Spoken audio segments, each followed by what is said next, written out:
Tuombe. Bwana Baba yetu na Mungu wetu, asante, tunakushukuru kwa sababu umetupa nafasi tena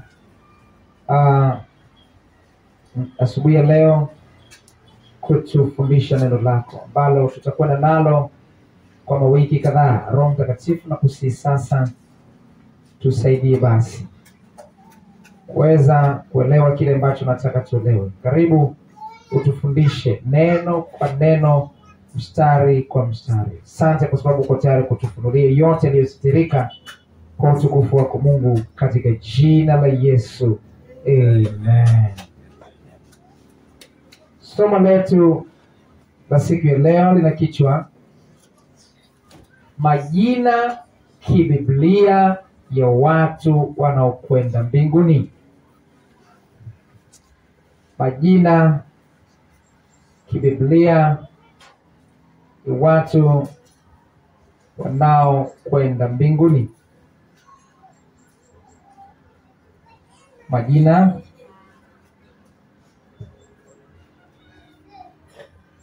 kibiblia ya watu wanaokwenda mbinguni. Katika Biblia, Wakristo au watu waliokoka wamepewa majina kadha wa kadha katika maandiko, ambayo majina hayo ndiyo yanatoa picha kwamba kwa majina hayo mtu ana sifa ya kuingia mbinguni. Maana yake, kama atakuwa ana vigezo vya kumfanya aitwe jina hilo, ndipo sasa anakuwa na kigezo vile vile cha kuweza kuingia mbinguni.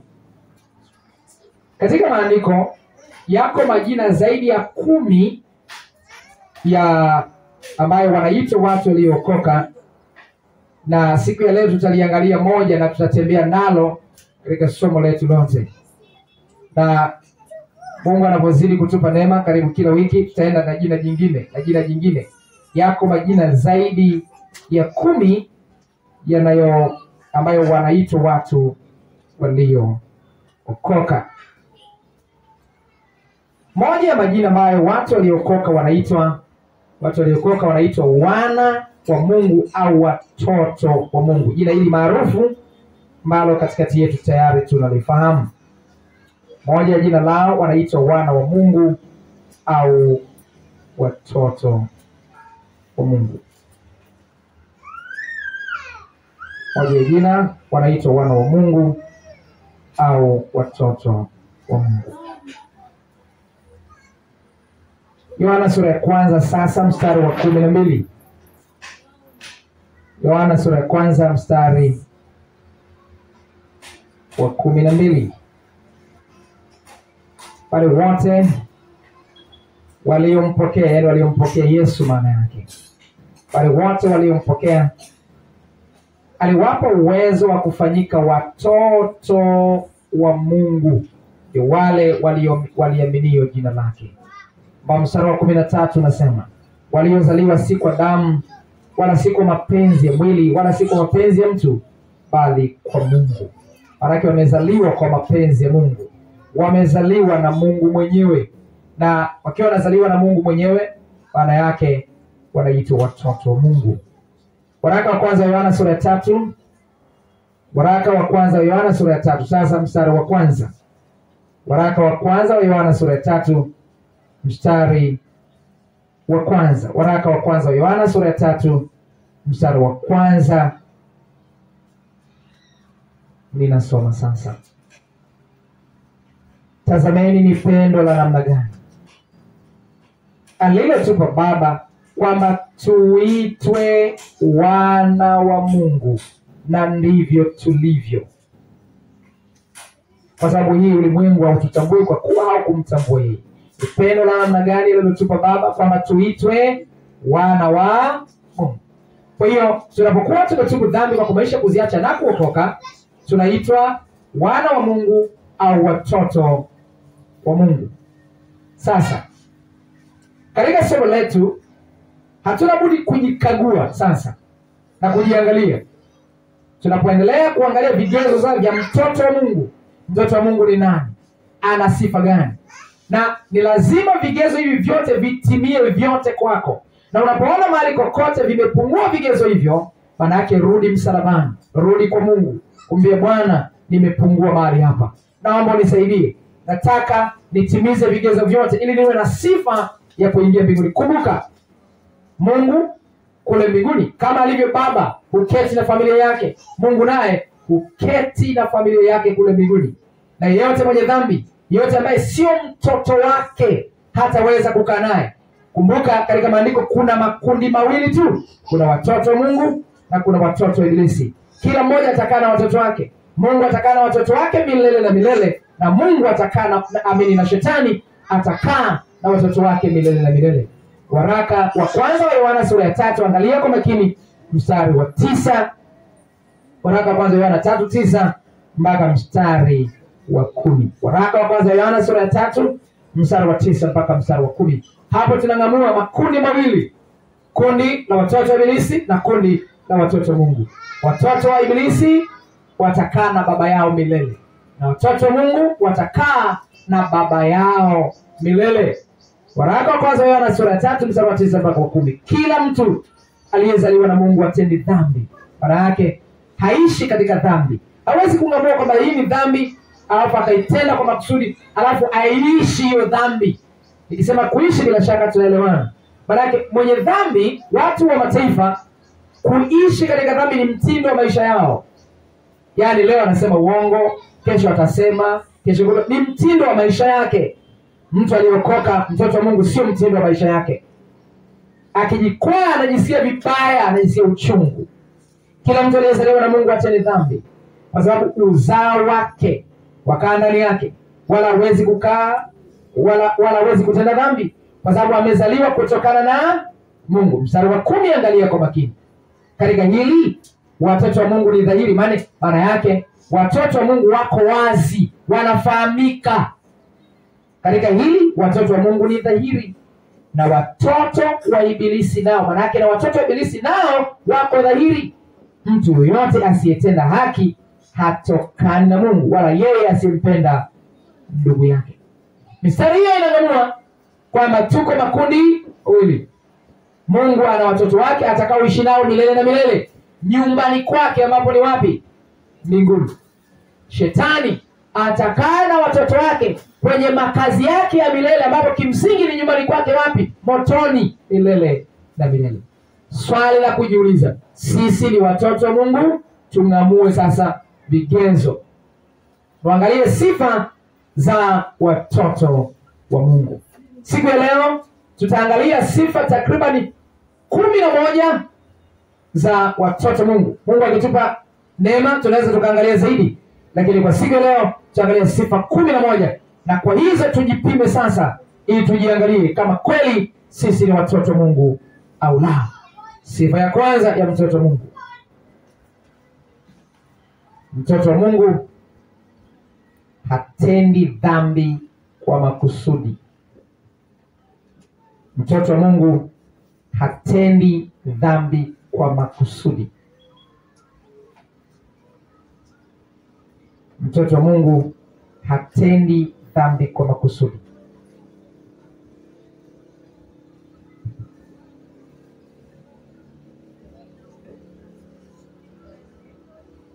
Tukitaka kung'amua mifano ya jambo hili, tumekuwa tukilizungumza tena na tena kwamba tofauti ya kondoo na nguruwe, pale watakapokuwa wametupwa katika matope, utaona nguruwe anaogelea, anagalagala katika matope, lakini utaona kondoo analia, hafurahishwi kukaa katika tope hizo. Mtu anayesema ameokoka alafu akang'amua hii ni dhambi, alafu akaifanya, maana yake huyu anaishi katika dhambi. Haiwezi kuwa ni mtindo wa maisha yake. Ndani ya mtu ambaye ameokoka, ndani ya mtoto wa Mungu, anayekewa kuchukia, kuona kitu cha uchafu kinachoitwa dhambi. Ni kama paka. Angalia utofauti wa paka na utofauti wa ng'ombe labda, au wa mbwa. mpaka akiguswa na kitu ambacho yeye hakitaki. Kwa mfano, akiguswa na maji, utaona jinsi ambavyo anahangaika, hataki. Atajifuta, atapambana wakati wote, awe ni msafi, awe ni mkavu, hana chochote kinachodisturb mwili wake. Hivyo hivyo mtu aliokoka, vivyo hivyo mtoto Mungu haishi katika dhambi. Hawezi kusema, hawezi kujua, hawezi kukubali kwamba akanamua hii ni pombe, ni dhambi hii pombe, alafu akasema ngoja ninywe pombe alafu kesho nitatubu. Hapana, huyo sio mtu aliokoka. Huyo sio mtoto Mungu. Turudie tena waraka wa kwanza Yohana sura ya 3 mstari wa 9. Waraka wa kwanza Yohana sura ya 3 mstari wa 9. Kila mtu aliyezaliwa na Mungu hatendi dhambi, kwa sababu uzao wake wakaa ndani yake, wala hawezi kutenda dhambi kwa sababu amezaliwa kutokana na Mungu. Mistari hii kwa Kiswahili ni kama haieleweki sana. Neno linaposema kila mtu aliyezaliwa na Mungu hatendi dhambi kwa sababu uzao wake, neno uzao wake manake ni mbegu yake. Kila mtoto aliyezaliwa duniani ana kitu kinaitwa DNA ya baba. Kwa aende kokote akipimwa ili kuamua huyu ni mtoto wa nani, tunapima DNA, tunapima vinasaba ambavyo vinang'amua sasa huyu ni mtoto wa fulani. Vivyo hivyo mtoto wa Mungu yeyote ana DNA ya Mungu mwenyewe. Sio sawa sawa? Mtoto wa Ibilisi ana DNA ya Ibilisi mwenyewe. Kwa hiyo hata ajitahidi kuishi maisha ya takatifu haiwezekani. Sio sawa? Ila mtoto Mungu kuishi maisha ya takatifu ni mtindo wa maisha yake. Kukosea kwake ni bahati mbaya. Kukosea kwake sio kitu cha maisha. Tuko sawa sawa ndugu zangu? Hawezi kutenda dhambi kwa makusudi. Anajua hii ni dhambi. Hawezi kuishi katika hiyo. Tujikague sasa. Je, sisi tukoje? Je, tunaweza tukasema hapa ninatakiwa nitoe zaka. Lakini sasa nimebanwa sana mwaka huu. Ngoja nile kwanza, alafu nikipata mwezi ujao nitatoa. Tujikague. Maana unatenda dhambi ukiwa unajua hii ni dhambi, alafu unafanya kwa makusudi. Jikague. Je, sasa inafika hatua unaona mazingira haya ni magumu, ngoja nidanganye kidogo, alafu baadaye baada ya kutoka kwenye mtego nitatubu hapo mbele. Maana yake jiangalie mwenyewe. Roho Mtakatifu ndiye anakagua ndani ya roho yako na wewe mwenyewe. Biblia inasema jithibitisheni wenyewe kama mpo katika imani au la. Kigezo cha pili. Mtoto wa Mungu ana uwezo wa kushinda dhambi. Mtoto wa Mungu ana uwezo wa kushinda dhambi. Mtoto wa Mungu ana uwezo wa kushinda dhambi. Niliokoka nikiwa na umri wa miaka 22. Kijana ambaye ningekuwa mwasherati wako, na hata kabla ya hapo nilikuwa na maisha ya uchafu, nilikuwa na maisha ya uasherati. Nilipookoka sasa nilipewa uwezo ndani mwangu wa kushinda dhambi. Ni kama wale wanaendesha magari, si kama sasa mimi sina gari. Wale ambao wanaendesha magari zamani kulikuwa na kitu kinaitwa speed governor. Kuna kitu kinakugovern, kinakudhibiti usiende mwendo wa kasi kupitiliza. Tuko pamoja? Mtu aliyeokoka ndani mwake anaekewa speed governor, inaweza kumdhibiti kwenda mahali ambapo hatakiwi kwenda. Ndani mwangu kulikuwa na uwezo, na huo uwezo haujaondoka mpaka leo. Uko mpaka sasa hivi, uwezo wa kushinda dhambi. Nilipokuwa nimeokoka sasa, muda mfupi mara baada ya kuokoka, siku moja nimekuwa nikilizungumza hili tena na tena. Siku moja tulikuwa tumepanga katika nyumba moja. Siku hiyo nyumba yote wakawa wameondoka. Wote, wapangaji wote wameondoka. Na nyumba ile ina geti. Nikawepo mimi na mke mmoja wa mtu humo ndani. Mimi sina ile wala lile, wala sijifunza masomo ya mipaka kati ya wanawake na wanaume, sijui chochote. Kwa mimi nimekaa. Naongea yule dada amesimama hivi, amejifunga kanga moja. Mimi sina mawazo yoyote ya uchafu, sina yote. Yule dada akajifungua kanga hivi. Yana anajifunga vizuri. Alafu ndani ana nguo ya ndani tu. Tuko sawa?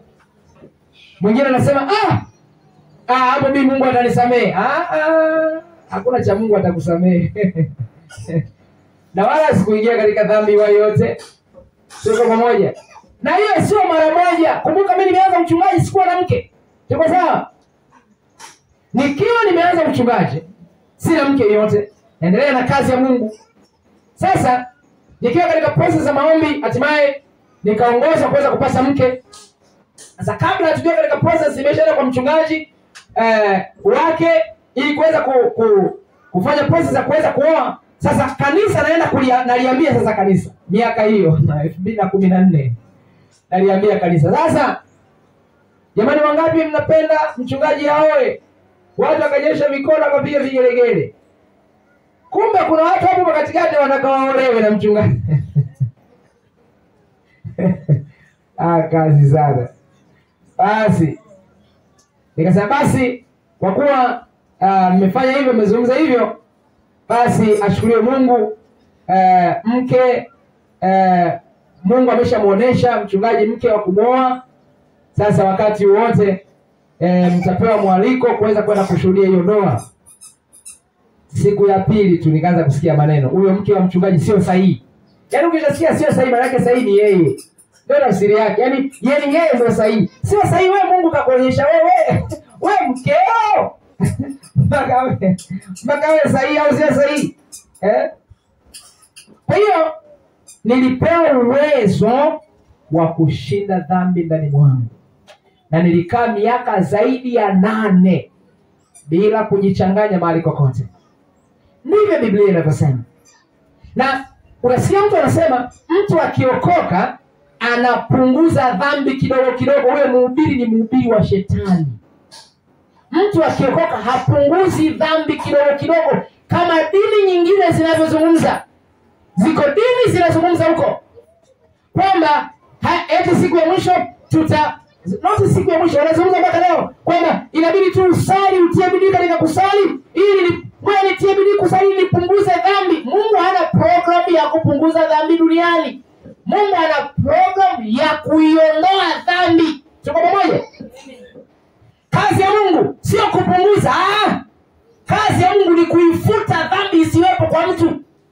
Dini yoyote inayosema kwamba ninasali nipunguze dhambi, hiyo ni dini ya shetani kwa 100%. Sio Mungu. Tuko pamoja? Mtu akiokoka anafutwa dhambi zake zote. Alafu akishafutwa dhambi zake anapewa na uwezo ndani mwake wa kumfanya asirudie dhambi. Angalia Biblia yako sasa. Isaya sasa sura ya 43. Isaya sura ya 43 mstari wa 25. Mwangalie Mungu anapozungumza. Isaya 43:25. Mimi ndimi ninafanya nini? Niyafutae makosa yako kwa ajili yangu mwenyewe, wala sitazikumbuka dhambi zako. Mimi nazungumza na wewe, sina dhambi. Kama una dhambi ni wewe, mimi sina. Yaani mimi hapa nipo hapa, sina dhambi hata hii moja. Naenda mbinguni na uhakika wa 13,755 mbinguni naenda. Na hata ukitubu sekunde hii sasa hivi, maana yake wewe mbinguni unakwenda una dhambi hata moja. Hata kama ulibaka mara 907. Tuko sawa? Hata kama uliiba na kuiba mpaka ukajibia mwenyewe, mbinguni kama umetubu dhambi, umesamehewa dhambi zako zote. Na ukishasamehewa nini kinatokea? Waraka wa kwanza Yohana sura ya 5 mstari wa 4. Waraka wa kwanza Yohana, ninaongea kwa ujasiri wote. Ni imani moja tu duniani inayofuta dhambi, ni ya Yesu Kristo. Ni kumwamini Yesu basi. Waraka wa kwanza Yohana 5:4. Imani nyingine zote hazisemi kwamba unasamehewa dhambi. Hazisemi hivyo. Utakuta kuna kipindi fulani anasema, jamani tutie bidii.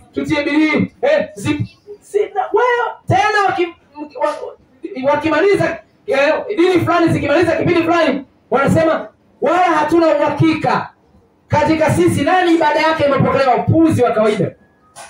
Yaani unaendaje kwa Mungu alafu huna uhakika yani na huyo Mungu, si ujinga huo? Yani imani ambayo mimi sina uhakika nayo naitupilia mbali huko. Ndio maana tuna Biblia. Yani Biblia unajipima mwenyewe. Biblia inakupa uhakika. Kama umetubu dhambi kwa kumaanisha kuziacha, maandiko yanasema unasamehewa. Maana yake nikitubu na kuwa nimefanya nini? Nimesamehewa. Sasa unawaza nini tena? Unasikia mtu anakwambia, unamwambia mimi nimeokoka. Kwa hiyo umeokoka duniani? Ndio. Kwa hiyo una dhambi? Ndio. Unawakilika ni kwamba hauna dhambi. Sikasema ombeni na nyinyi mtapewa. Nimeomba, nimepewa. Sasa unataka nini tena kingine? Unataka kitu gani tena? Waraka kwanza Yohana 5:4. Usikilize Mungu. Kwa maana kila kitu kilichozaliwa na Mungu hushinda nini? Ulimwengu. Kumbuka, kilichozaliwa na Mungu maana yake unakuwa mtoto wa Mungu. Kwa maana kila kitu kilichozaliwa na Mungu hushinda ulimwengu. Na huku ndiko kushinda kwa ulimwengu. Hiyo imani yetu maana yake nini? Maana yake hiyo imani yetu tulio nayo ndio inatuwezesha kushinda ulimwengu. Tuko pamoja? Tuko sawa sawa? Tukiwa na hiyo imani ndio tuna nguvu ya kushinda ulimwengu. Ulimwengu unaotajwa hapa ni dhambi. Tuko sawa sawa? Dhambi zote tunakuwa na nguvu ya kuzishinda. Tuna nguvu ya kushinda ulevi, tuna nguvu ya kushinda uzinzi, tuna nguvu ya kushinda uongo, tuna nguvu ya kushinda utapeli, tuna nguvu ya kushinda dhambi za kila namna. Tuko pamoja? Una nguvu za kushinda ulimwengu kwa namna zote. Biblia inasema wote waliompokea aliwapa nini? Aliwapa uwezo. Unapewa uwezo wa kufanyika kuwa mtoto wa Mungu. Kuwa mtoto wa Mungu, nyuma ya kuwa mtoto wa Mungu kuna nguvu, kuna uwezo unaokuwezesha kuishi kuwa kama mtoto wa Mungu. Tuko sawa? Warumi 1:16 inasema sionei haya injili. Kwa nini? Kwa sababu ni uweza wa Mungu. Ni uweza wa Mungu uleta wokovu. Kama umeokoka, nyuma ya wokovu kuna uweza, kuna nguvu. Kwa nini? Kwa nini nafika hatua mtu akikabwa na mashetani wanatoka mpaka usiku manano na kuja kwako? Kwa nini? Wanajua una uweza. Kristo ameweka uweza ndani mwako. Na unajua ukishakuwa mtoto wa Mungu unakuwa ni package kama mtoto wa rais. Ukiwa mtoto wa rais, kila kitu ni kufanyiwa tu. Ulinzi utapewa hata kama hutaki. Utapelekwa kokote hata kama hutaki. Tuko sawa? Ukishakuwa mtoto wa rais unalindwa popote. Ni package. Kila kitu kimefungamanishwa ndani mwake. Kuwa mtoto wa Mungu kuna package. Ukishakuwa mtoto wa Mungu kwanza kuna uzima wa milele tayari. Una mamlaka dhidi ya falme ya giza tayari. Hakuna nguvu za giza za kukugusa. Sio kama watu wengine wanasema, njoo nikuombee usirogwe, toka na maombi yako, sitaki maombi ya kipuzi. Nachotakiwa niokoke ili nisirogwe. Sio njoo nikuombee usirogwe, maombi gani ya kijinga hayo? Na hakuna maombi ya hivyo kwa taarifa ya kwetu. Sio sawa? Yaani hakuna maombi ya hivyo. Yaani njoo nikuombee ili usirogwe. Mlevi hata nikuombee watakubamiza na kangara zako ili usirogwe, unaokoka. Basi hiyo ndio kanuni. Kwa msingi huu, sifa ya pili ya mtoto wa Mungu, ana uwezo wa kufanya nini? Wa kushinda dhambi. 3, mtoto wa Mungu, amri za Mungu kwake sio nzito. Mtoto wa Mungu, amri za Mungu kwake sio nzito.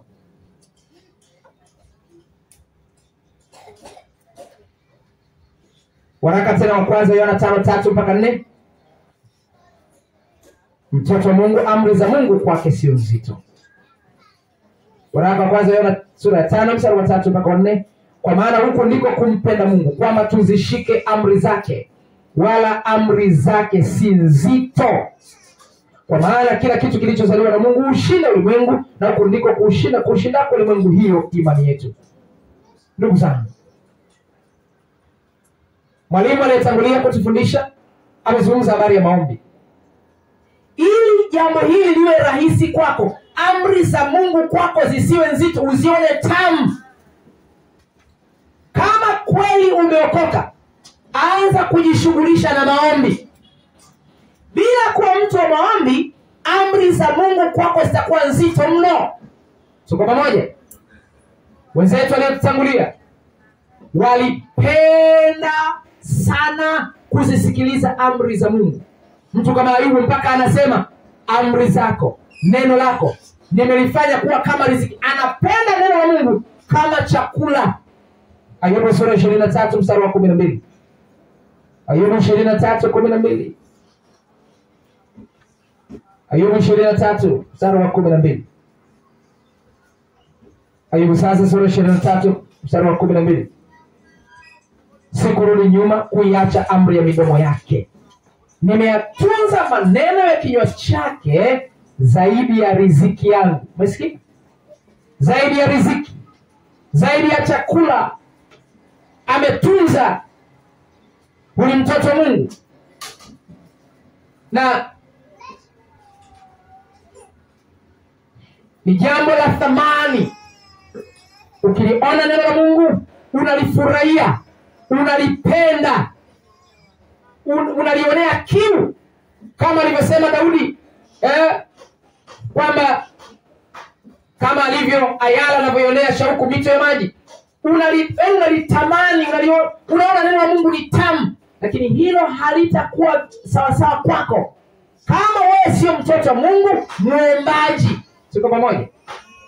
Ikiwa ni mtindo wa maisha yako, utaona neno ni jepesi, utaona neno ni rahisi, utaona neno hata likiwa gumu kiasi gani, unaona ni laini tu. Wengine watahaha kulitendea kazi, wengine watahaha, lakini wewe utakuwa unakwenda tu kirahisi. Jambo la 4, usifa 4. Ile ilikuwa ni ya 4, ilikuwa ni ya 3. Ya 4 sasa. Ya 4, mtoto wa Mungu huyatenda asemayo Kristo. Mtoto wa Mungu huyatenda asemayo Kristo.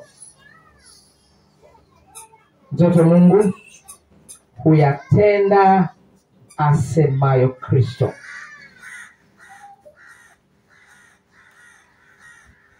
Mtoto Mungu huyatenda asemayo Kristo. Luka sura ya 6 mstari wa 46. Luka 6:46. Luka sura ya 6 sasa mstari wa 46. Luka 6:46. Biblia inasema, msikilize Yesu. Na kwa nini mnaniita Bwana Bwana, walakini hamyatendi nisemayo? Tuna kundi kubwa sana la watu wanaosema wameokoka, wanasema wanaenda makanisani, wanasema Bwana Yesu asifiwe, Bwana atukuzwe, Bwana ainuliwe, lakini hawatendi yale ambayo anasema Kristo. Kama kweli ni mtoto Mungu, lazima utende yale ambayo anasema Kristo Yesu Bwana wetu. Angalia maisha ya watu wengi ambao wanasema Bwana Yesu asifiwe, hayaakisi kweli kwamba wanatendea kazi neno la Mungu. Yuko mhubiri mmoja nilikuwa napewa habari zake, anaruka katika radio moja inaitwa Wapo Radio. Anauliza maswali, anasema ni kweli Biblia inasema tuvae mavazi ya star, tuvae mavazi ya kujistiri. Biblia inasema tuvae mavazi ya kujistiri. Angalia sasa kanisa analolichunga yeye, wanavaa visausage. Unajua sausage wewe? Hajui sausage. Sausage ni aina ni neno ambalo limezuka humu. Ni aina ya mavazi ambayo inapana, yani ngozi na nguo zinakuwa pamoja, yani hazipishani. Kanisa yake wanakumuta sausage, watoto wake mwenyewe wanakumuta sausage. Unawezaje kuwa na ubiri? Huo ni unafiki wa kawaida tu. Huo ni unafiki wa kawaida. Biblia inasema mchungaji, mzee, yeyote ambaye anaongoza watu hastahili kuongoza kanisa kama nyumba yake mwenyewe imemshinda. Sio, unaelewa hilo? Netulia hilo jambo, sijui mjawahi kulisikia. Biblia inaeleza hivyo kwamba kama huwezi kuiongoza nyumba yako vizuri, maana yake hustahili kabisa kuongoza kanisa. Timotheo kwanza sura ya 3. Tukianzia mstari wa kwanza, naanza mstari wa kwanza mpaka mstari wa, labda tuanze mstari wa 2 alafu turuke mstari wa 4. Na huyo anaruka hapo redio ni askofu naye. Timotheo kwanza 3:2 alafu 4. Basi imempasa askofu awe mtu asiyelaumika. Umesikia? Ukisikia neno asiyelaumika, maana yake asiyelaumika kwa uovu. Sio askofu, sio kamtaka mshirika. Askofu kafumaniwa. Askofu katapeli. Kamkopa mtu hajalipa hela mtu. Sio, umesikia? Basi imempasa askofu awe mtu asiyelaumika, mume wa mke mmoja, mwenye kiasi na busara, mtu wa utaratibu, mkaribishaji, maana yake anakaribisha wageni, ajuae kufundisha. Mstari wa 4, mwenye kuisimamia nini? Nyumba yake vema, ajuae kutiisha watoto wake katika ustahivu.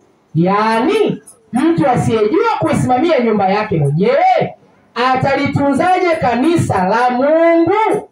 Umesikia? Watoto wako wanavaa visoseji, wewe askofu. Alafu unakaa redioni unasema Biblia inasema tuvae mavazi ya star. Wewe ni mnafiki. Maana nyumba yako mwenyewe, kanisa lako mwenyewe wanavaa uchi, wanakumuta vimini vya hatari. Biblia inatufundisha lazima kama sisi ni watoto wa Mungu tuseme kama anavyosema Kristo Yesu. Kumbuka siku ya mwisho tunasimama mbele ya kiti cha hukumu. Na wengi wanasema, Bwana Bwana, hatukufanya miujiza mingi kwa jina lako. Watasema. Maana wachungaji watasema, si ndio? Yaani mchungaji alikuwa anaombea watu wanapona, lakini mbakaji anaombea watu akila anatapeli hela za watu.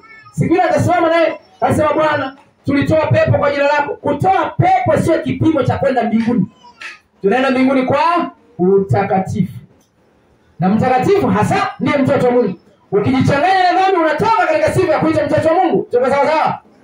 Mtoto wa Mungu anatendea kazi neno la Kristo. Hata liwe gumu, hata liwe jepesi, anatendea kazi neno la Kristo. Kumbuka Yesu Kristo wakati anafundisha siku moja, neno lilikuwa zito sana.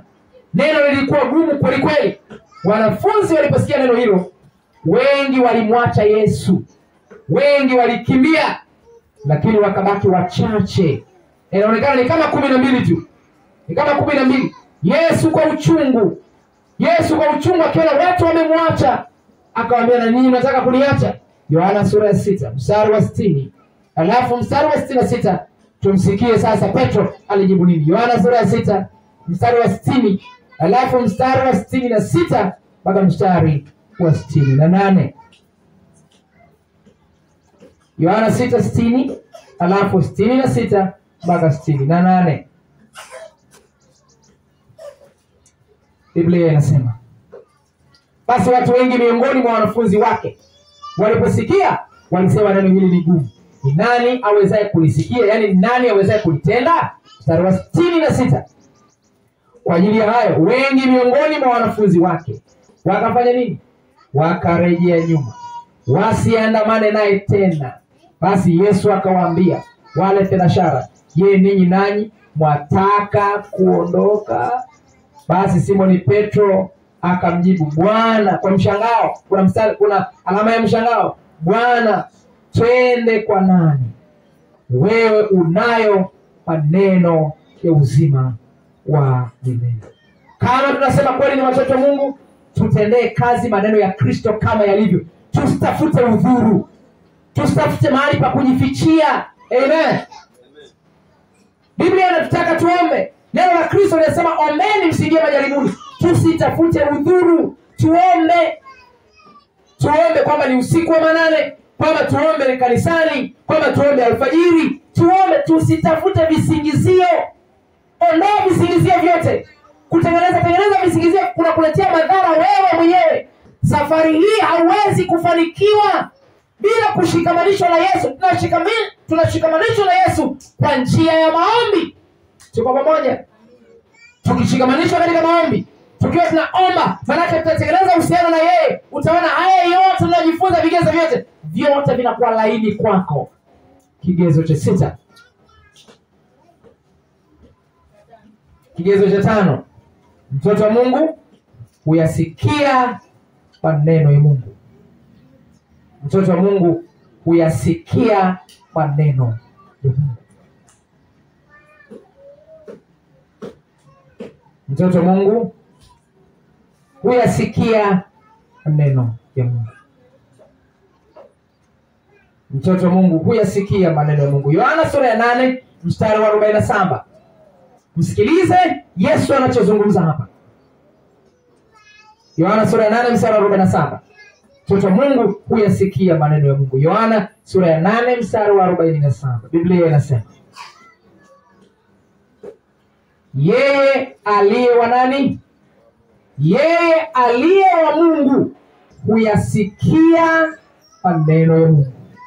Hivyo ninyi hamsikii kwa sababu ninyi si ndio. Angalia vigezo hivyo. Biblia inasema kama sisi kweli ni watoto wa Mungu, tutayasikia maneno ya Mungu. Moja ya tafsiri ya neno kusikia ni kutendea kazi.